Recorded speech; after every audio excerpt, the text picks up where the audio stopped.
Friday night Pelicans win 115-110, beat the world champs at home.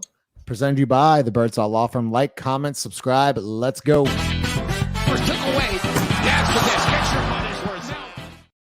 Chaz, Lido, once again, we're live. So get your comments in. We're going to talk about it before we get into the show. Presented to you by the Birdsall Law Firm, the official injury lawyers of Pro Pels Talk, located 918 Poitras Street by the Superdome.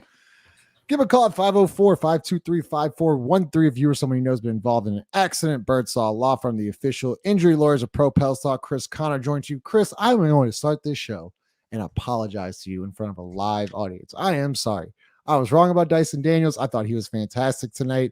Chaz, Chris, Lido, let's get into it. Lido, let's talk about the first half. I thought Zion, I even texted the group. I was like, he might go off for 40 tonight. What did you see from him in the first half tonight from Zion Williamson? Oh, all right. Oh, I thought you was gonna let me start how I wanted to start, but all right, that's cool. How'd you want to start? How'd you want to start? I won't talk about our center. That's what I won't talk about. Okay, I'll give it to you. Let's talk about Jonas Valanciunas. Hey, shout out to 504 boy. It's all about athletes and athletics, and my dog ain't none of that. But check this out. That boy understands how to play Jokic. He understands that Jokic is gonna. Bro, Jokic is all whatever generation you drop him in, he gonna be fucking great. He's just amazing. But that boy JV understands if I don't attack him, I can't neutralize him on the other end. It's the same problem for Jokic on the other end. He got fucking slow feet too. He not quick. He not moving laterally, bro. Like I'm so happy they let JV get his lick back as far as attacking him on the defensive end. And not only that, like JV, I think he damn near he didn't get the double-double, but he was damn near at a double-double at halftime, but he didn't get he only ended with 8 rebounds. But bro, this is where I'm gonna end. This is where I'm gonna land my plan. My dog deserves a contract extension. He playing out of his mind defensively this entire season, and nobody's saying anything. The motherfucker been having at least 2 blocks a game for the last 7 games.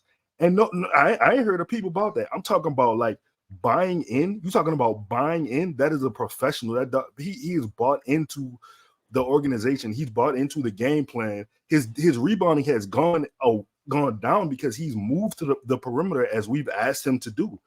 Bro, like listen. Sorry, okay. We're being positive. We're being positive. Go ahead.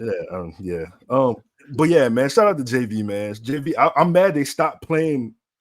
I'm mad they stopped playing through him at the end of the game, but you know, we're gonna talk about the end. Chaz, let's talk about Zion in the first half because I thought that's the best he had looked, in my opinion, shape-wise, like energy-wise, defensively, offensively. I thought that was the best he looked this year, but then it kind of faded there in the second half. We're gonna talk about that, but what did you see from Zion in the first half against the Nuggets? I think it was more of a testament to Willie Green's strategy going into the game. I want to give Willie Green or Barrega, whoever, their credit for I had this as a win. There's one way to beat Denver, and that's attacking them downhill, attacking Jokic, attacking Aaron Gordon. I think defensively, not over pursuing or over contesting Aaron Gordon threes. That was a really good strategy and adjustment heading into this game. You saw them play through. I looked up and maybe at halftime, you saw Zion and JV had nearly the same number of attempts. That's the Pelicans' identity. I thought you saw them play to that early in this game, and that's what you need to do against. Really, that's what you need to do most nights, but that's specifically what you need to do against a team like Denver, who you got tape on already this season. They don't got Murray. You still got 2 advantage creators. To Lido's point, Jokic is everything you could want offensively. Defensively, he could be fooled out there sometimes. Right, so I think they took advantage of that, and I thought Zion played really well. I thought he played with I thought he played really well in the first half. I thought he played with a little too much finesse at times. There was a miss on the Aaron Gordon layup, and I'm like, you supposed to dunk that shit. You supposed to try to dunk that shit. But overall, I thought it was a really good team game, and I would say this is a scripted victory. I thought. If you would have bet on this, you could have bet on this victory after that first loss. You could have bet on this before any of the other games were played. I think this was a totally foreseen victory. All right, Chris. Let's talk Dyson Daniels because I thought overall he was incredible. No. I want to talk Jonas. Floor is yours. I want to talk Jonas. I want to throw this stat out there, and then we can talk Dyson. Okay.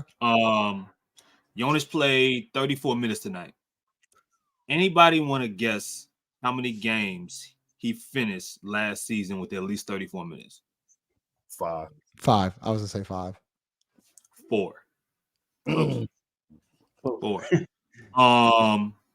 He Wow. played, I think he played 32 or 33 against Detroit. That jumped off the box score to me. Like, I don't know if you guys noticed or remember, they punted the backup center completely. They never get it. JRE's not playing tonight, you know. And I think when we talk about, you know, to Chaz's point, if we're talking about giving the coaching staff a little bit of credit, we're talking about Willie, we're talking about Borrego. That's an element that you got to give some kind of love to. The fact that Jonas hasn't played 34 minutes very often, and it's not going to be pretty. It's going to have, you know, some ugly possessions, but sticking with it and knowing that, all right, even if we don't do it tomorrow against Minnesota, which you probably should, you're gonna do it. You know, you're gonna have him out there tonight that amount of minutes, and I think it was really important for him. So, you know, shout out to the coaching staff and shout out to Jonas for rising up to the occasion. All right, you want to talk Dyson now? I'm giving you the floor in Dyson, like literally giving it to you. I mean, I'm looking at the comments and it's getting a little crazy, so I apologize. Yeah, there we go. Yeah, man. I mean, I just did a show yesterday. I mean, I talked enough about it. Where Corey at? That's crazy. Yeah, I mean, it is what it is. It's his 4th straight game with at least 10 points. You know what I mean? 10 points. You know what? He had 9 rebounds. How many double-figure games? I mean, you probably don't have the stat, but how many times do you think Dyson scored in double digits last year? It probably wasn't a lot. Twice. Probably like twice. And he's probably got 4 in 12 games. I mean, we talked about this in the offseason, Chris, and you've been talking about this a lot. You know, Dyson Daniels taking that leap, and like offensively, you know, defensively, we know how good he is, especially how confident he is. I'm now seeing that offensively too. Are you starting to see a little bit of that? Yeah, and it's, you know, it's timely, man. It's a lot of timely plays. That layup that he has where the Pelicans can't, shout out to Adam. The Pelicans can't buy a bucket. They can't buy a bucket. Hawkins is missing wide open threes back to back. He can't hit a midi. Matt Ryan missed the 3. You know, they just struggling. The person that ends up, Zion is tired, out of gas. They're not getting calls, and the person that shows up to make the timely, you know, and when he missed the free throw, 2 for 3 on the night, but the one who ends up making the play is Dyson. And, you know, last year, I'm not sure if he would have even taken that attempt. He may have just given it up to, you know, Zion or Brandon or whatever the case may be. No, he made the decision and he did it at the rim. Lito and 5, they had been screaming about, look at the rim, look at the rim, look at the rim. Well, motherfucker, look at the rim. And right now it's working for him. I think the free throw, you know, the free throw percentage will get, you know, it's getting better. He looks more confident there. Dyson's doing everything that you want from him. All around, another all around good game. And they're gonna need more of it. Can I mention one thing, Lito? I want to pitch this to you. I thought in the third quarter, the Nuggets went on multiple runs, and every single time they needed a bucket, somehow Naji Marshall wetted a 3. I mean, he came in. Pause. Sorry, I'm sorry, Chaz. That was, you know, I got excited about it. I got excited about Naji Marshall. I mean, Chris, Justin, I got excited. You making it worse.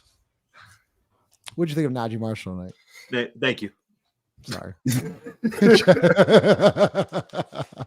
Thank you, man. I'm sorry, I got carried away. Hey, listen.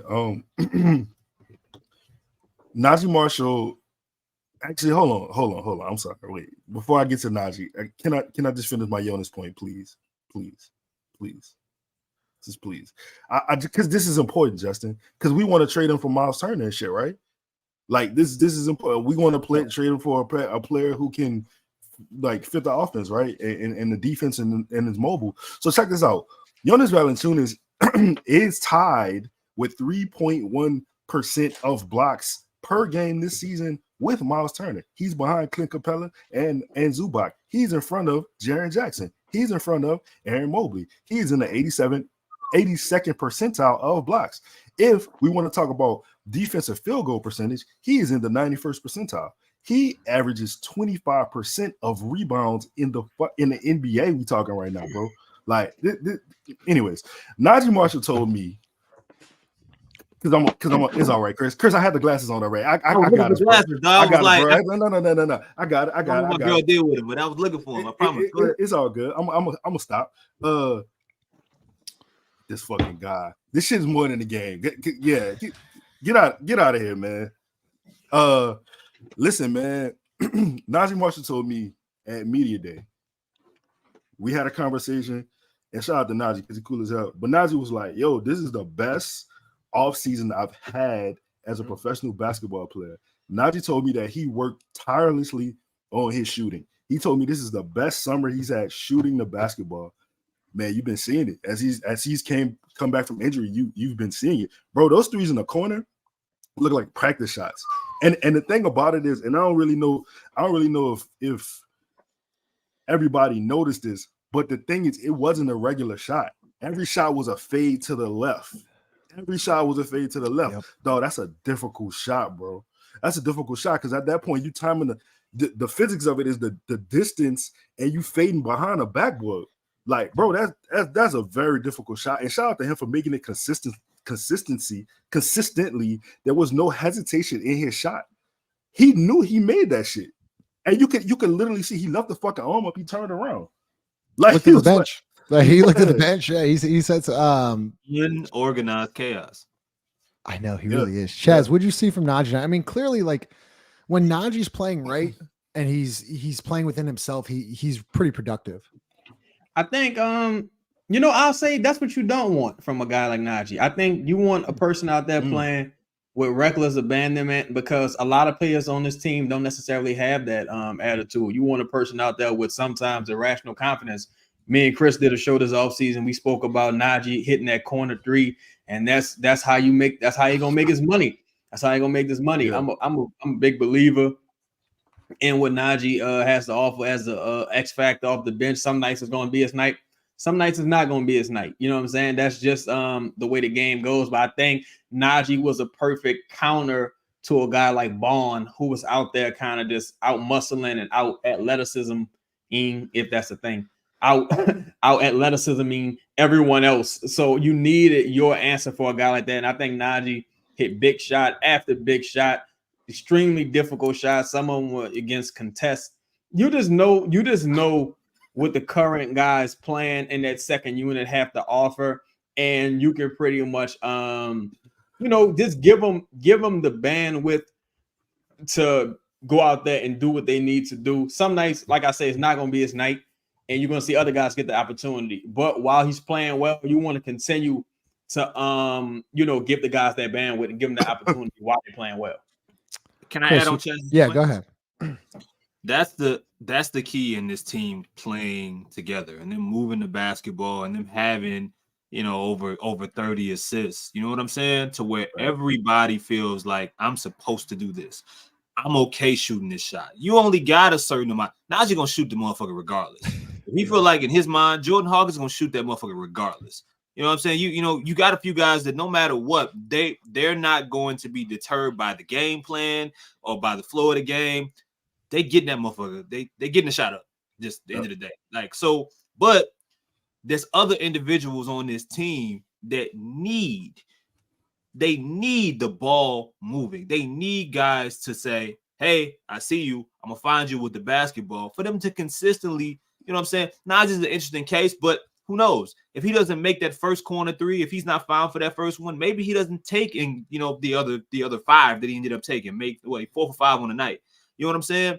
That's what happens when the ball is moving. They weren't, and we're going to talk about them closing, but the way that they started this game, their first half, that was important. It's all building blocks. You got to figure out a way to make it happen. You won the game at the end of the day, but those early moments of getting those opportunities, you don't get to Naji's third quarter, for example, without what you were doing in the first half, playing together, playing through multiple people versus playing ISO basketball. Well said, Chris. Look, can I want to add, because they both said very brilliant things, and I want to say that the organized chaosness of it is something that's necessary. The delusion that we talk about with Jordan Hawkins, Naji also has that delusion. It's just different. I don't think Naji would be. There's nothing on the court you can make him feel bad about. You can't talk him out of this. Like, he just believes he can do these things. And Naji made some very, very, we talked about the threes, bro. Naji made a bounce pass to Brandon. It was a beautiful pass. He caught the guy who's guarding Brandon was peeking in the backcourt, and he was able to pass it to him, get Brandon open for a shot. He made some passes to JV. He 3-point play. That was a 3-point play. Yeah. Good shit, Chaz. But Naji's one of those guys you don't even like. You forget how important he is because his stats don't reflect the game all the time. His impact is bigger than the game.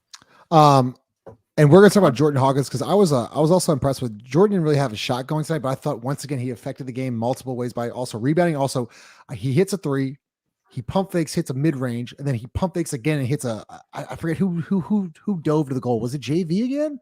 He might have hit JV on a pocket pass to a roll for a layup, and it might have been another and one. Yes. But Hawkins, man, we're going to talk about him. I got to ask you this, Lito. Come on, let's go. Why is Matt Ryan not signed for the rest of the year? It's something that the Pels do. Look when they signed Jose, like it wasn't. Is he on a 10-day? What is he on? No, he's not on a 10-day. He's on a 2-way. Yeah, and I think if I'm not mistaken, they're not in a hurry to sign because I think he has 20 games, right? Like how this works before he can. Is that how it works? I believe so. I think they put it like this. I don't know the amount of games, but they have time before they need to make a decision on him. Yeah, I agree. Chaz, let's talk Jordan Hawkins. What'd you see from him tonight? He obviously hit a couple big shots. He struggled, did a lot of good things, but overall, what'd you like from him? Just the ebbs and flows of being a rookie in this league, man. I thought this wasn't his night for the most part. He hit the shots he needed to hit. Got a couple good rebounds. Solid. I'll just say solid contribution. Wasn't a huge liability defensively, but just the ebbs and flows of being a rookie in this league, man. Nothing. I didn't take much away from his performance. Nothing. Yeah. Chris, you want to add anything there, or you want to talk final last quarter? No. Agree. I think that look, for him to finish with 7 points, for them to lose. For them to win the game. You got to look at that as a plus because, as you mentioned, he found other ways to affect the game. So tomorrow, right, the same floor, different team, they might need him to go out there and score 15 or 20. He's working. Like that's the fun part about having a shooter, like having someone that practices. You more than they are not going to lose confidence more times than not. So you don't know what game is going to be. And tomorrow might be the game they need him, especially down the stretch, how certain guys look trying to close the game tonight. Yeah. Wait. Okay. Hold on. Let me get my Jordan shit off. Oh, okay. Jeez. Let me get my that's clean. That's clean, dog. Chill out. That's clean. That was clean. Chaz out flagrant? It was debatable. All right, my phone was on the line. I'm gonna watch the tape and I'm gonna do better next game. I'm sorry. That's fair. Go ahead. I want to say this. Look, he had 7 points, but every shot he took was a great shot. It was a great shot, not only for him, but in the flow of the offense. It was a great shot. The 7 points aren't important. The thing that's important to me is the numbers behind it, the 4 and the 5. He had 5 rebounds. He had 5 rebounds, and not only that, he was initiating offense, not only for himself but for other people. And let me tell you this: if motherfuckers is going, if they gonna bite this hard on his shot, and he gonna hit him with a pump fake and get into the lane and shoot floaters and give JV bounce passes, he found JV for like 3 assists. It was they had a 2-man game going. I forgot what quarter it was. It was just beautiful to see somebody in their first year. And Justin, I'm gonna finish this thought that I ain't finished the summer league, who come in and look like a professional from day one. He looks like a professional. Yeah, 100%. Before I get into this next comment, I do want to mention that Herb Jones once again hitting 2 huge free throws down the stretch. He is a very clutch free throw shooter. When he is shooting free throws, I'm pretty confident in him. Chris, what did you think? So Jared sent us a video. Zion Williamson working on his 3-point attempts before the game. A lot of people are like, why is he doing this? This is dumb. He should be working on other things. When he's expanding his game and he gets to the mid-range and the 3 points, the 3-point line, he almost becomes unguardable. How many more threes do you want to see him shoot a game? Do you want him to see like maybe extend like 1 or 2 a game, or do you think this is pump the brakes on this? You talking about just this season or just going forward, or just? I mean, just going forward. Like, would you like to see Zion get a couple threes up a game? I mean, a couple would be fine. I mean, as long as it's within rhythm. I don't think it doesn't even have to stop. It doesn't have to be, we don't have to talk about it just being threes. It could be midi, right? I mean, he shoots a mid-range later in the game that ends up working overall. That's it. I don't think it has to be something that when you're that kind of talent, whenever Zion is in his final form, whenever he's in the shape that makes him feel like he's Zion, when he is not tired at the end of the game like he was today after a really efficient and great first half, then we might be having this conversation all over again to where it really doesn't matter whether he takes threes or whether he takes mid-ranges. But I would say I think 2 a game is fine. Yeah. 1 a game might work, to be honest. I mean, generational talents, they transcend these kind of conversations when they're right. My concern versus him shooting however many threes or him shooting mid-range jumpers, whatever the case may be, is more so him being in the right shape and him having the cardio, him having the endurance to end the game the same way that he started it. And if that happens, we're probably not even having this conversation about him taking a 3 or him taking a mid-range jumper or whatever the case may be. Yeah. Chaz, do you think he plays tomorrow? Zion, I think so. Just because it was I think he played probably the least amount of minutes in the starting lineup. And I think because of the backlash was so bad last time, I think he plays tomorrow. Just because if you're the Pelicans coming off that 5-game skid, you really don't have the room to rest Zion at this point. He played 33. Him and Dyson Daniels played the least amount of minutes. I think you have to play him. Even if you play him 27 minutes, if the game gets out of hand, you can always just sit him down. He has to play though. Like I think, we know whose decision it is, whether he plays or not. But I think you don't want to undo. I saw more progress this game than I saw last game. You don't want to undo the progress that you're beginning to make by sitting them out. So just play them, see the way the game flows, and if it gets out of hand, sit them down. If you're winning, you got a chance, play them. That's an exceptional point that Chaz has made, Justin. You're trying to make up for years that have been lost, game by game, mainly between Brandon and Zion. Right. And you're slowly, we can call a spade a spade. You're making some progress. You don't need to just punt games. You can't punt games at this point. You are making some progress in those two playing together, figuring out each other, figuring out spots, figuring out passes, playing within, a duo of sorts. Even if it's a back-to-back, I mean, I totally agree with Chaz. Don't slow the momentum, right? You just lost 5 in a row, right? Yeah. Don't slow the momentum. Go out tomorrow. How old is Zion? This is 24. So 24. This is so fucking stupid. He's 24. Yeah. Put him out there. But he also wants to play too. Like if you're literally trying to piss him off, and if you really want to piss him off, then send him out. But if you want him to get through it and work, Chaz says it all the time. What Coach K said in the Stan Van Gundy clip, the best way to keep him in shape is to keep him playing. Stop. It has not worked. Just let him play. It really is. Let him play. Before we get to Lito, so Jose playing Saturday. I think he's going to play tomorrow. Willie Green alluded to that press conference. He's been practicing full contact. So that would be a nice boost coming off the bench tomorrow, Jose Alvarado. Before we get to Lito, make sure you hit that like button, share. If you hit the like button, helps out the channel. We really appreciate y'all. Over 250 people here, so we really appreciate it. Lito, let's talk Brandon. I thought he was great down the stretch. I thought he was really good in the first 6 or 7 minutes. He had 8 assists tonight. What'd you like from Brandon? His assist game tonight was on point. My prediction for Brandon 21, 7 and 7. What did he finish with? He was 21, 3 and 8. 21, 3 and 8. I remember that. I feel like and I keep saying this, and this is my personal opinion.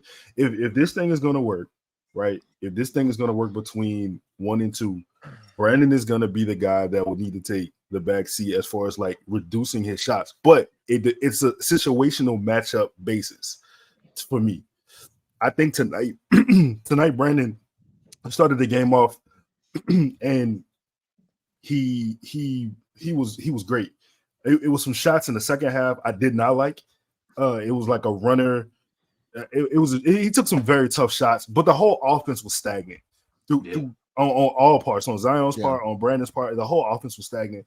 But the thing that I did like from Brandon, and this is something that I'm seeing trending upwards for me, is less dribbling, and more importantly for me, he's playing with pace. He's playing with much more pace. When he and Zion play with pace, and it doesn't they don't break down as far as like trying to one-on-one everything. The game for everybody else is so much easier, and I'm seeing them let other people initiate, set up, and then finding them, which is a big help for everybody because it doesn't, like for instance, Zion's cardio. We know he's not in the best shape yet, so he doesn't necessarily have to doesn't have to shoulder the load of starting the offense and finishing the play, right?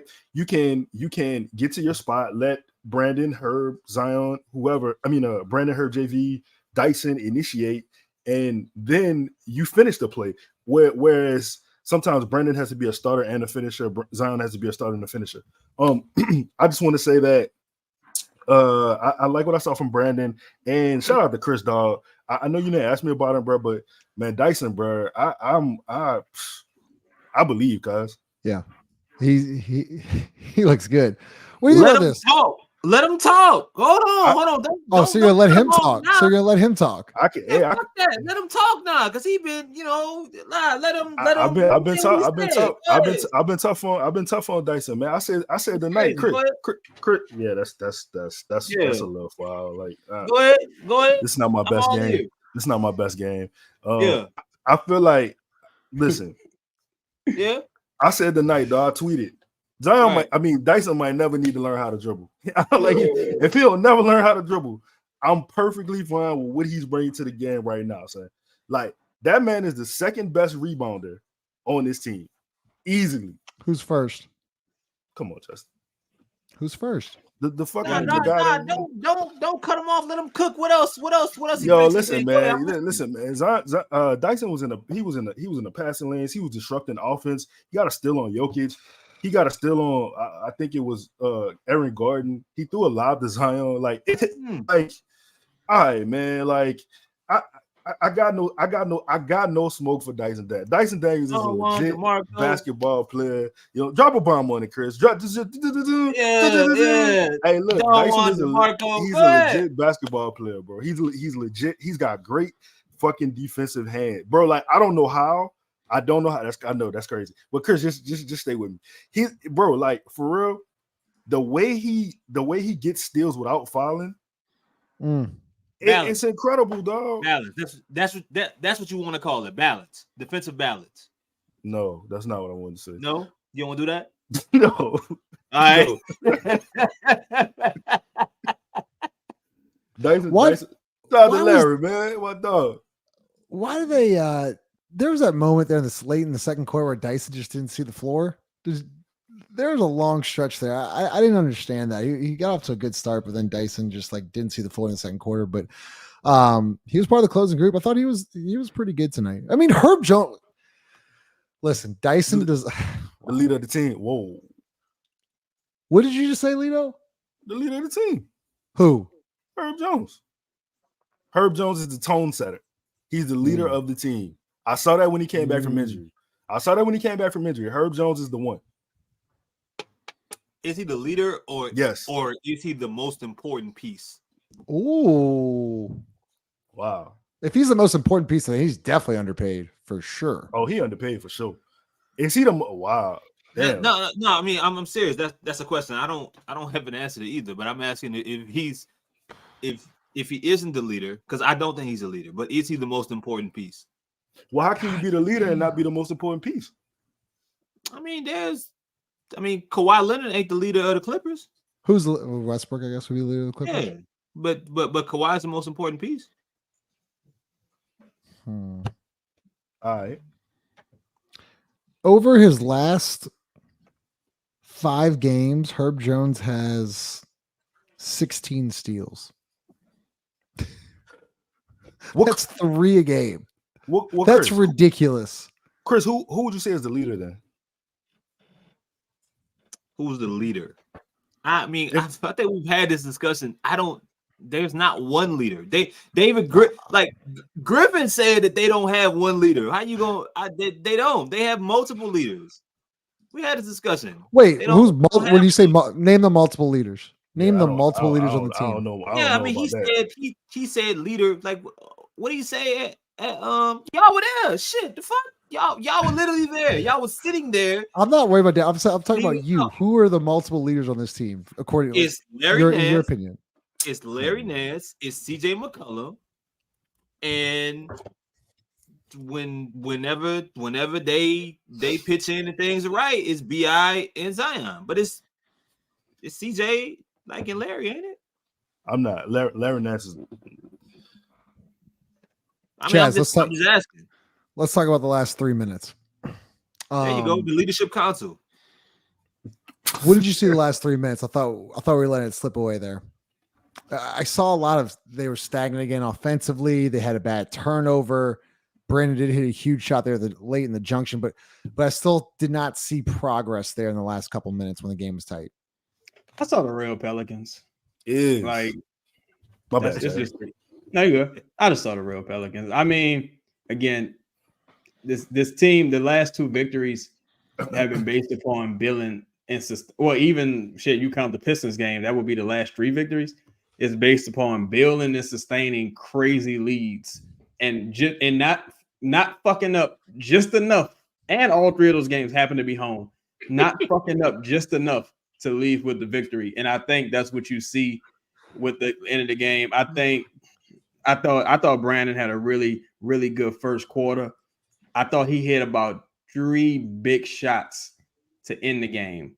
Yeah. I thought he had 2 threes. I think both of them might have been off the Zion assist, and he had that tough mid-range shot off of an offensive rebound that he got off of Zion missed free throw. Zion, we'll talk about his. Oh yeah, we're about to talk about that. But I thought overall, I don't care about the Pelicans, how they start the game necessarily, right? Because a lot of teams play with their food. Bro. So, and you saw Denver play with their food tonight, and you saw them play with their food the last time. Anytime Denver wants to get serious, they're going to get serious. So I think you have to be able to really, in those crunch minutes, that really reveals who this team is. And I think the guys who showed up the most in those last 3 minutes were Dyson Daniels and Herb Jones. So, and of course, your 2 max guys, they hit some big shots, but it was Dyson Daniels with the big when there was a stall in the offense, Dyson Daniels with the big bucket, Herb Jones with the huge bucket, huge 2 free throws made down the line. I really wouldn't have trusted Zion or Brandon to make them free throws, to keep it real. And when they started doing a one-on-one thing, maybe later down the year when guys are more in shape, it'll be better. But this game didn't have to be this difficult. So when Denver got serious, the real Pelicans showed up. And luckily, they got so many really excellent role players right now who are able to rise to the occasion and make big buckets until the top 2 guys really let's figure it out. Yeah, this is my problem, Lito. So obviously it's only one day we saw it, but they were really working on the Zion Brandon pick and roll. And I thought that maybe they were thinking about end of game situations where let's just get our 2 best players on the action on the left side and let Brandon and Zion go. I did not see that once tonight. Not even in crunch time. I didn't see a Zion Brandon pick and roll one time tonight. I think that's a problem. Let me ask you this question. You said you think that. What is to think about? What the fuck is to think about in a pick and roll? Where's the thought there? You mean to get them in the same action, or what do you mean? Elaborate. Yeah, to get a Brandon Zion pick and roll. What is the difficulty in the most simple play of basketball? I really don't get it. I don't understand why they can't just simply, put JV on the right side in the dunker spot. You space out Dyson, you space out whoever you want to put out there, or I guess Herb or whoever, shooter, and just put Zion and Brandon in a pick and roll on the left side. I just don't get it, because the Nuggets, the last 5 minutes, they just threw the ball to Jokic, whether he was on the right block or the top of the wing, and there's like, figure it out. And that was their game plan. Did y'all hit a broadcast with AD? No, I mean, yeah. What do you say? Boy, What like AD the whole game, AD was saying, "You see, that's what I admire about Jokic. About Denver. See, that's what I admire about Denver. Though, there's not a play that goes by that Jokic doesn't get a touch. Jokic is involved, and it was you just knew it. Like that's their identity. Give the ball to Jokic. Like let's give our best player the ball. Like I don't know, Lito. Let me ask y'all a question. Everybody play basketball to some aspect in this game. Like what it doesn't need to necessarily be a play called for me to say, hey, Chris is probably the best finisher I got. Let me get him involved on the perimeter with me, maybe screening my guy to get him open, right? Or like the thing about the pick and roll is if it doesn't work, you can fucking reset it. We can reset that shit 4 different times if we want to, right? Chaz can set it for Chris. Chris can set it for you. Like we can. I don't understand. Man, you was It was flagrant. It was flagrant. I feel like it wasn't flagrant, but you was on the line. Go ahead, Chris. There was a question here. It says, "Oh, here it is. I trust BI more with the ball down the stretch than Zion. Do you agree?" Nah, I mean, I don't know. All right, look. Here's what I'll say. This current stage of Zion, maybe. But here's the thing. We haven't seen a 20-point first half of Zion until tonight, right? So we don't know how much that played into more of the sloppy, out of control Zion that we saw down the stretch. If that continues to get better, I mean, I think, man, it makes the most sense to throw the ball until you're bulldozer, until you're running back. Everybody's tired. He's supposed to be the one to put the game away. He was bad tonight. Yeah. Yeah, I mean, certain matchups, look, I think, of course, that, you want to end up, like, if you're playing Chicago and Alex Caruso is guarding you, then, yeah, I'm throwing the ball to Brandon until they figure out something different. I think that makes sense. Maybe I can see the argument for possibly right now until Zion completely feels like himself. But I like the fact that, I mean, we've seen some games close throughout, the start of the season where Brandon has kind of been you have to at some point. If you're telling me that Zion is the guy, he's your best player. We know he's the most explosive, the one who brings the most attention. You got to at some point end up throwing the ball down to him and letting him decide how the game goes. My question is, I'm asking why can't either one of those guys call for a pick and roll? Is what my question is. They should be able to. Because they're probably. It looked like they just ran the same set about 3-4 times. It's the elbow action. They ran it on the left side, and then they ran it on the right side just to get Zion one-on-one with Aaron Gordon. And I'm like, no, I don't know. Did y'all see Aaron Gordon in the finals? Aaron Gordon ain't like no punk bitch. So I thought Zion missed some shots that he could have made. And I also think if he makes his free throws, it's a different game. But at the end of the day, bro, you gotta get in shape. Get in shape. That's the main thing. Like he was great first half. You could tell in the second half he was done. It was out. Like you saw it. You just missed. He was missing the touch, the free throws. I don't know do y'all remember when he went from the free throw line in the first half? I think he only missed about 2. Yeah, I mean, I think he only missed about. He didn't score. He did not have a point until the 3-minute mark in the fourth quarter. He went 0 for 3 from the free throw line. He missed multiple shots. I mean, you could tell he was drained. But Chris, do you think this is going to change anytime soon? And why is this still a problem? I guess why? I mean, absolutely is gonna change. I mean, I've seen it change. I've seen it change in multiple seasons that we've seen of Zion. He always goes through these periods where he's trying to figure out things. He goes through an early stage, whether it be endurance, whether it be his physical condition, whether it be him just figuring out the basketball element of it. It always happens. For all we know, this may be the start of another Zion run. You know what I'm saying? So yeah, I mean, I think, and the only way, you mentioned it earlier that Coach K said it, the only way he figures this out and he gets into shape is by playing basketball. So if that's the case, then of course he's going to figure it out. I mean, why is it a thing? We know why it's a thing. I mean, dude hasn't played since January. When you really think about it, like realistically, it's 10 fucking months. That's a year. So it's like, and he don't particularly play a lot of basketball in the off season. So I just think it's a part of the process. I think you saw it last year. I even saw it doing Stan Van Gundy this year. There was to start that season, I didn't think he looked particularly like great moving around. And then as the season went on, I think you saw the best version of him. The thing that gives me some confidence is that I'm like, well, shit, this is probably this dude at 70%. And if he's really at 70%, right, that's crazy. Now I want to ask something about the pick and roll game between Brandon and Zion. Because I also saw someone, I think it might have been Donald, that said Zion doesn't roll because he's and look, and that, I totally agree with that. The thing I question is that with those two, is there even enough space in reality, especially with JB on the floor? Because again, Zion, for as athletic as he is, he's not really a guy that's like yamming on people off the step.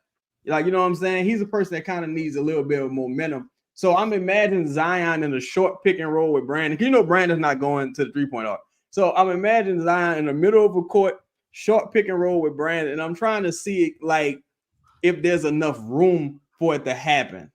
I think, well, you know what? We don't know because they don't run it. So, you know, I wish they would just run it. Good answer. But hold on. I do want to elaborate a little bit, because when you get them moving, and it doesn't even have to be like, hey, Brandon and Zion just step on the left side. Like, you can get there in a different ways. So I was thinking, like, take Zion from the right block, flash him high post, get a guy cut, and then Brandon lift from the left corner to the left wing, throw it, pitch it, and then get in a 2-man pick and roll. And it's like a quick, like, no, it's not. It's just a quick little bam, and like you get the defense, they have to communicate. There's usually gaps. They're chasing. That's when I think you can get them. But instead, they run the elbow action where Brandon runs away from the goal and then faces up. Like, you think it's an IQ thing with the team? Like, you think that team can handle that many people moving and cutting? I think it's one guy that wants to play, elbow. I think another guy wants to play another different way. Now, this is where those that have the argument that this team needs a point guard, that is where this happens. Because if you do play basketball, if you have a team element, or if you have an organizing trait about you, whether it be as a just really good basketball IQ or you are a point guard by nature, a lot of times, by the time dudes are, players are tired, whatever the case may be, it takes a guard to say, yo, what we doing? Yo, you get over here, and that's what we running. Like, yo, what are we doing? And for whatever reason, whether they're tired, whatever the case may be, dudes is out there just going to whatever spot and hoping that, somebody else ends up making a play. That is where I would say that someone with really good IQ and a point guard will come into play, because that individual will say, yo, all right, fuck this. Yo, you take the ball, you go over there, and we gonna space out. We gonna run triangle, whatever the case may be, it's going through you two, and that's how we gonna end the game. It's really tough, though. I'm sorry, Chris, I'm gonna cut you off, but it's really tough to close with Dyson and Herb. I know they're very important, but they don't respect them enough. They're like, hey, look, it's like Chris. It's like, look, if Herb beats us, he beats us. Like, it's like one of those thought processes. But Justin, I think it's different with Trey and CJ. I think there's a huge discussion to be had. Are you sure? Yes. Oh, I don't know that, because I've seen teams leave JJ Redick in the corner when Zion has the basketball because he's Zion Williamson. You think they leave Trey? You think they leave Trey and CJ alone? I mean, look, I know JJ. They'll leave Trey Murphy. Then you're not gonna take that? Well, of course we're gonna take that, right? So Justin, that's to me. No, listen to me. Why won't you just involve Herb in the action? You can I mean, move yeah, you Brand. can't. But if you involve Herb in the action on Zion, they're just gonna go under everything. You're not gonna get anywhere. If you involve Brandon, it's kind of like the same thing because Brandon's sweet spot's the mid range. So once again, they can kind of go under anything. Well, but- Brandon gotta be in the corner because Brandon gotta shoot the ball. If we talk about I know, those but they're two gonna players. live with that. Like Brandon, like they're gonna live like if Brandon beats us from deep, he does. But if CJ and You Trey want- are out there, I don't think they live with that. And I think So, it gives Zion more what space. you want out there? You want Matt Ryan out there? To close right now? No, that's what I'm saying. I think it could be different. I think they're playing a different way right now. I would like to see them space out and just use those two guys on the left side with Trey, CJ, and who would you say would close? Herb, Dyson? I mean, you go small, right? Bro, I feel like it's so many different variations of a pick and roll. Like in these, like there's double drags. You got Spain. You know what I'm saying? Like it's if we want to be creative, we could run a pick and roll. I think the thing is, like I totally understand what you're saying as far as like that, but Brandon just got to shoot, and he's been trending upward with his threes, but he's just got to be the one to shoot it. Okay, so let's talk about this question. I'll give it to Chris first. Make sure you like the video, helps out the channel. Appreciate everyone in here. Chris from Chung, he says, "Come on, guys, talk about Willie Green, please." Was he bad tonight, Chris? What are we? I don't know. I mean, I saw some in comments, some questionable rotations. Did you see any questionable rotations? No, I saw dudes that were tired and got away from what they were doing in the first half, and Denver started playing better basketball. Denver was shooting like 19% from three in the first half. In the second half, they shot a lot better. So I'm not really sure about that. I mean, you could say, hell, even if you say the lineups late didn't have great spacing. Well, you had lineups early in the fourth quarter where Jordan Hawkins was out there and he wasn't making them. You had Matt Ryan out there, he wasn't making them. You know, so I'm not really sure where the gripe would be. I think it was really on the players. Shout out to Zion for as tired as he was getting that block at the end of that was a vicious block. That was important. It was it was a clutch. It was block. on Reggie, right? Yeah. Reggie. No. I don't really know how I feel about that one. Someone else maybe has a different view. Chaz, you said you liked what you saw from Willie tonight, or Borrego, or both of them, or I said I like what I saw from them to start the game. I felt like they played through their two advantage creators. The only issue is I can't give them a ton of credit for that because it's like, yeah, these are the clear advantage creators here. Maybe I can give them more credit for getting more buy-in from Brandon going into tonight's game. But if I was to see them regress, I would kind of have to take that credit away. Also, I think so much with this team, man, it's just effort. I think with them having effort, to me, it's like the three ball. It's like the great equalizer some nights. When you see a team like this, like earlier in the game, you saw Reggie Jackson. He kept Denver afloat for some time. You talking about Willie screaming us compared. And well, so every coach has got different type of techniques. Yeah, like Mike Malone, he's a screamer. Pop is a guy who screams on the sideline as well. Willie, the question is, does Willie know what he's talking about when he's screaming on the sideline? And I think that's something we still have to figure out. I say, look, man, you take the win, and you just let them progress and see where it goes from there. But I have a question. For y'all. Would y'all return Jose to the lineup? And if so, whose minutes are you taking away? Oh man, that's a good question. Shit. Because for me, I can't. If I sit Naji down, I'm not sitting Dyson. How you just sit Naji down after the night he just had? In these last two games, I can't sit Naji or Dyson down. I'm definitely not sitting Hawkins down. I'm not sitting Matt Ryan down. I'm not sitting Matt Ryan down. I'm trying to see how do you use Jose and in what capacity? Because I think Jose only really fits the best pause in the starting lineup. But do you take Hawkins out? Nah. Hey, he started a couple games last year early on, and I think his record as a starting point guard is actually pretty good. Yeah. Oh, It's an easy. It's yeah, an easy but me. what? Somebody say bye, Matt Ryan. You better not I say don't Matt know. Ryan. Matt Ryan hit what? a huge shot. Wow, look at all the comments, Matt Ryan. Yeah, I mean, but why are we looking at it like it has to be a certain player? Like if you're I don't think managing, Dyson gets 33. You think Dyson gets 33 minutes? Yeah, I mean, you're managing minutes at this point, and this is a good practice for the other guys that are coming back in, CJ and Trey. You need to manage minutes. No, but seriously, Justin, you're not managing players. You're managing minutes. Matt Ryan got 19 minutes. Is he going to play 19 minutes when everybody's healthy? No. Like Brandon played 38, Herb played 37. I think Jordan with 26 is a lot. I think Jordan with 26 is a lot. I mean, he's like 18 to 20. You got to take away from certain individuals. Like I think that there's room, but I think it's all about, we talked about this off air last show. It's all about where the staff or where you think Jose's minutes threshold should be. I'm somewhere around 15 minutes. I think that's fair when everybody's healthy because of the amount of players that you have. I think you can make that happen. Matt Ryan doesn't need to be playing 19 minutes. I'm sorry. True. That's he right. doesn't. No, that's a really good point.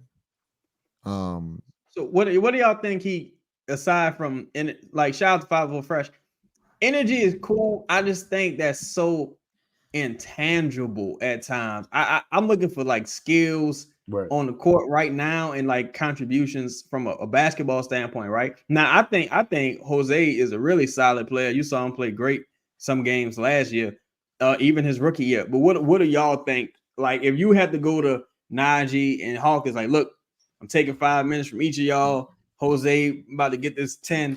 But pause because of what would you be looking for from Jose on the floor? Who wants to? Because Leo said no, and I think he needs to play. So I mean, who wants to? Go ahead, Leo or Justin or. Jose's got to play because I think that energy is important in regular season. I keep saying energy. Let's take energy. Energy can't be. He's a good. Well, hold on. I mean, he's a good player. Like he's a good I'm player. saying, tell me what. Yeah, tell me. What does he do? I mean, okay. I think he's the only point guard on the team. Legit point guard on the team. What does that mean? Okay. Being effective in the PNR, attacking downhill, snaking, probing, getting everyone set, getting them. That's not crazy. See, we're talking about that's bullshit. I'm talking about fucking snaking and probing. Like you're too fucking like good at this. Like stop. Gosh. I mean, you never heard of snaking and probing? Seriously. I'm sorry. You just gonna keep saying it. I'm sorry. I think Jose actually brings like a point guard mentality to that second unit. I don't see him coming back and getting DMPs. I really don't. It doesn't have to be the second unit though. Like, I mean, we look at it. It's not like the first unit comes off the floor and then the whole entire. No, I know, but he would probably take CJ. He'd probably back up, like give CJ a first quarter break, and then he'd be running that second unit. Perfect example. If the starters are sitting, okay, and this is we're having this conversation based off of I forgot who said it. We're treating this as if we believe everybody's gonna be healthy at once, which is whatever, whatever, right? Right. But to me, when you were going through all those, when you going through that lull in the fourth quarter, you couldn't get a bucket, you couldn't organize a bucket. Jose's the kind of guy I think that comes in and gets an even better shot. Now, look, one of the things he does that arguably no one else does on this team is that Jose flops. He flops on offense. He flops on defense. He plays the damn. He plays the politics. He complains. He cries. He does it all. And I think those kind of things matter. He is an organizer, and sometimes this team needs that. I think Jose's kind of clutch offensively. I think he will every now and then make a really good shot. He will put together a really good attempt. This team's going to need. And defensively, he's going to fight. Trust me. If Jonas is out there with Jose, you are at a disadvantage regardless. So whether or not you can get through, whether or not Jose gets through the screen is the least of my worries. Because even if Jose gets through the screen, if Jonas is in drop coverage and you are playing an above average point guard, you are in trouble. It is what it is. It is what it is. But I mean, dude, like I think now should you be playing CJ and Jose together? No. No, you gotta put the lineup that work with him. Bigger guards, bigger wings, and it will work. Jose ain't the only small point guard out there playing. I think he has some skills that can benefit the team. in the regular season. He does hit big shots. He does. Is that crazy? That's insane for so many reasons. It's insane for so many reasons. That's so crazy. I'm the one who put that on the screen, by the way. Okay, I'm about to ask, is that crazy? I think, man, I don't know. You know what I think my disadvantages or my cons to that would probably be how poor the wings are at rebounding. Dyson aside, I consider Dyson a wing.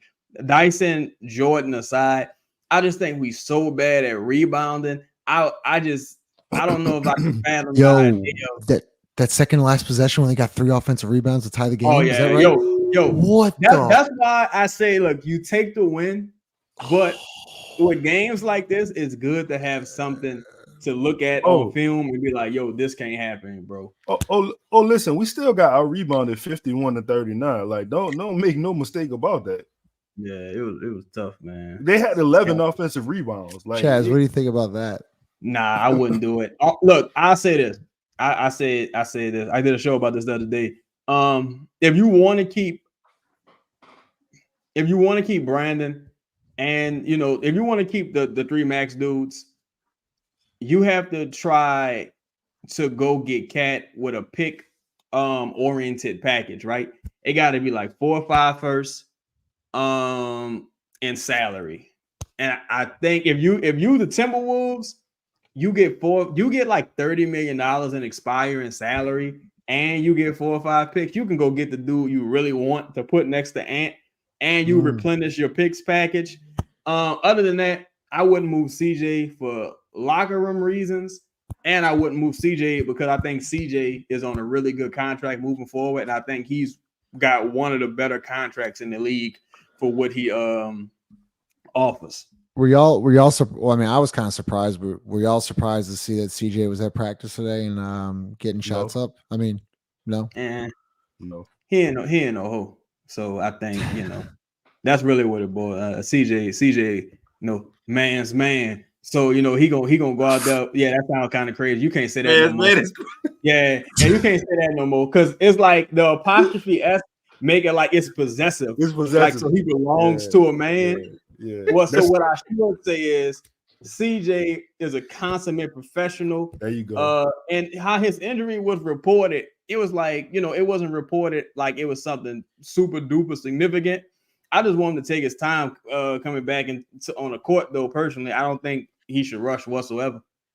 And on top of the fact that, like, Cat literally just watched this man get choked out the other day, I don't really think you can do that, bro.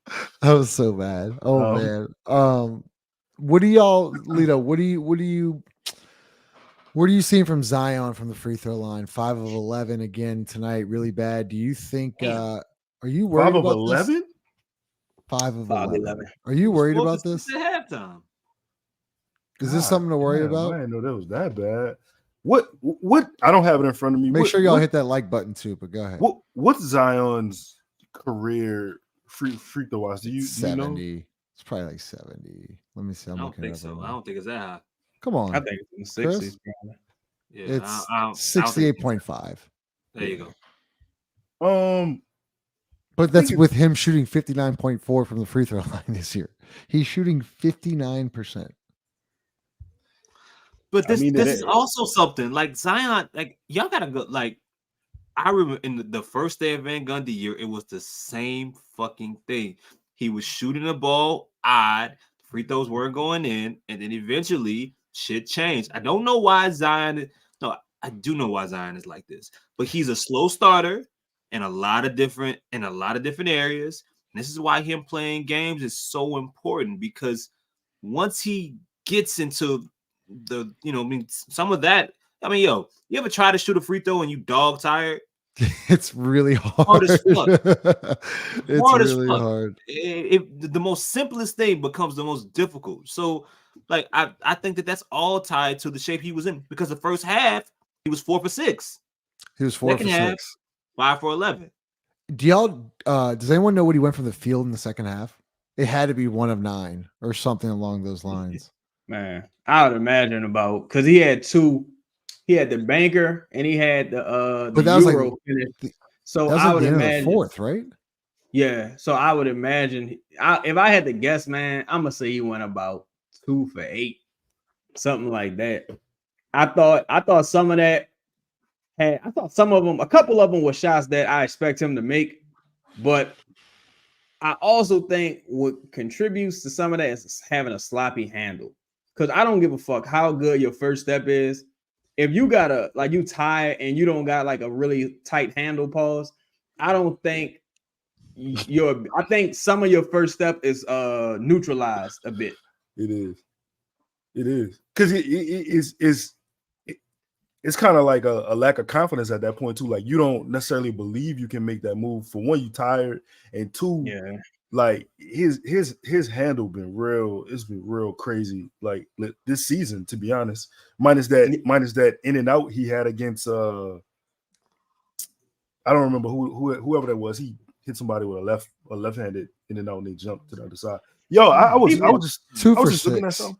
Yo, y'all know Zion took 34 threes in 2021. That was time of the year. Yeah, I would. Damn, that's shocking to me. I wouldn't he believe shot that. He shot 34 threes. I hope so. Yo, what's the math on that? 29%. No. I'm sorry. I mean, on the attempts.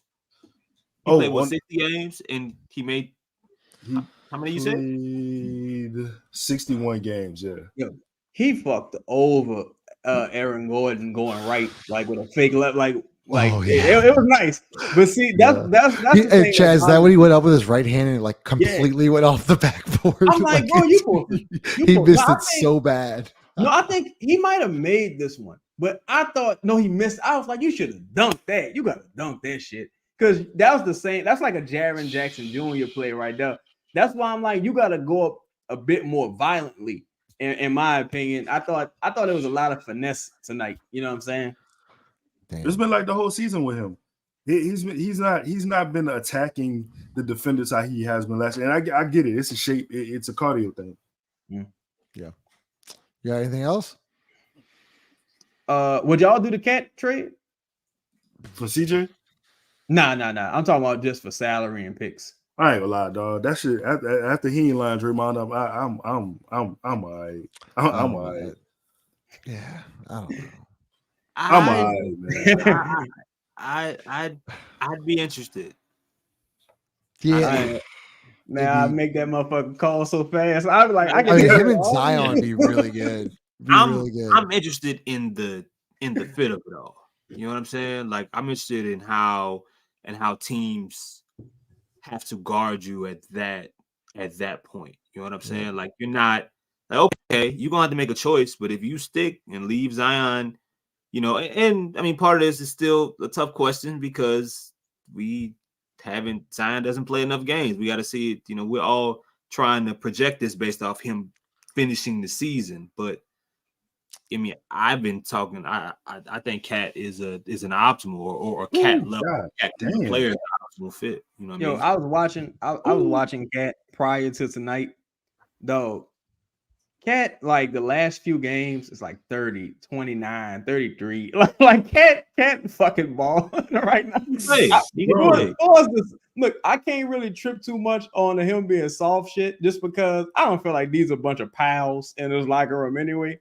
And on top of that, they got dudes who like they ain't the toughest motherfuckers in other situations. So I'm like, if I could get a player with that talent level, and I don't have to give up nothing but picks that probably ain't gonna be shit anyway. God damn, man, you gotta make that call. Hold on, son. He shot 366 threes last year. Who that? What did he shoot?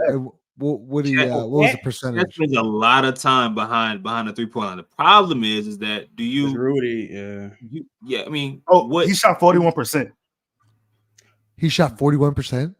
Man, you don't get Cat in the fucking building. Him and Jordan Woods. God damn. What's the now? I mean, do you trust him as the last line of defense? What do you feel about his rebounding ability? Dude, you would get crushed on the glass. Yeah, I mean, you got a lot of questions there. I mean, but some of those questions were already present. You know what I mean? How many rebounds does he average a year?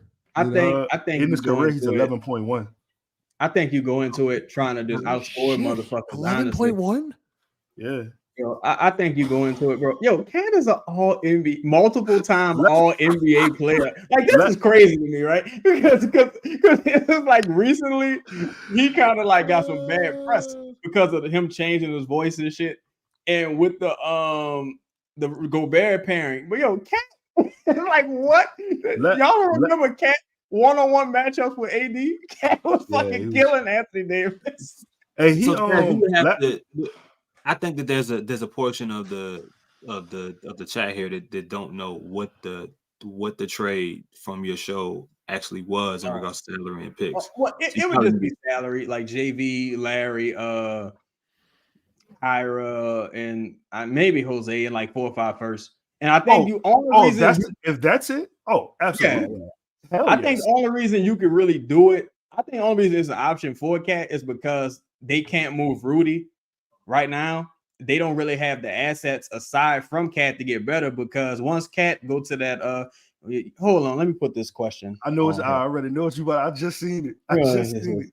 You dumb fuck. Yes, I'm gonna tell you why. Because Brandon Ingram is a one-time all-star in his 3rd to 4th year in the league, and he hasn't been an all-star since then. Karl Anthony Towns was a multiple-time All-NBA player, multiple-time All-Star, one of the probably a top 15, top 20 player in the league. Did you not just hear his fucking numbers? And look, at some point during that contract, Pierce, Luke Kane, at some point during that contract, Brandon Ingram is going to be making more money. A non-All-Star, non-NBA player is going to be making more money than a multiple-time All-NBA player. Are you crazy? Are you like get out of here? Hey, last year was Cat's first time not averaging double-digit rebounds in his entire career, and it was 9.8. It wasn't like it wasn't. You know what I'm saying? It wasn't like that's Gobert related, huh? I don't think or Rudy Gobert particularly. I don't know if Rudy liked him before, but he damn sure don't like Cat now. But I know Ant don't like Cat at all. Like with the Popeyes shit. Why would you say that? Like that was some whole that shit. I just don't see how. I don't see now. I'm curious for Minnesota, right? Like where else we could start. My thing is, what other shedding salary / adding talent that works on a contending team is available. You know what I'm saying? That's real. That's tough. How many games? Oh my god, 3rd and left. That's bad. Because if you take on Jonas, well, you're not starting Jonas next to Gobert. So are you bumping up Naz Reid? And if you don't bump up Naz Reid, then you got Naz and Jonas coming off the bench. Chris, you say that? I think you probably. Oh, go ahead, Lito. My bad. No. I was just like, Chris, you say that, and then we watched 2 teams trade for 2 centers in 2 separate trades, and they were playing them together before Robert Williams got hurt. Aiden and Robert Williams. Yeah. I think if you look at JV's contract as the asset versus because him, Larry. Because you could kind of virtually use Larry as an expiring, but all that expiring salary and multiple picks, shit, they can go out and get I don't know how Zach LaVine and Ant will work, but you can do a 3-team deal to land them fucking LaVine. Or I think when you look at a team like the Pelicans who want to keep their guys, you got to find a way to go get another team something that's attractive or valuable to them, and that's how you get probably what you want. I would think. It's a reason he's still available. I'm just yeah. And I like Allen, but you think the spacing bad now. That's what I'm Jared Allen in the fucking No, we can't do that. And I like Jared Allen though, for real. Jared Allen is nice. Defensive player of the year potential. Yeah, that would be disaster offensively. The spacing is just too bad right now. He's super talented though, but it's just too bad. Pelicans play tomorrow night against the Minnesota Timberwolves. They beat the Nuggets 115-110. Let's hear from DraftKings. If you haven't, make sure you like the video, comment, subscribe. Appreciate y'all hanging out with us on a Friday night. In the NBA, the game can change in an instant, but no matter how the action unfolds, DraftKings Sportsbook has your back. This week, new customers can score $150 instantly in bonus bets just for betting $5 on basketball. Win or lose, you get an instant dub. Download the DraftKings Sportsbook app now and use code BOOT. New customers can get $150 instantly in bonus bets for betting just $5 on basketball. Only on DraftKings Sportsbook with code BOOT. The crown is yours. See y'all tomorrow night.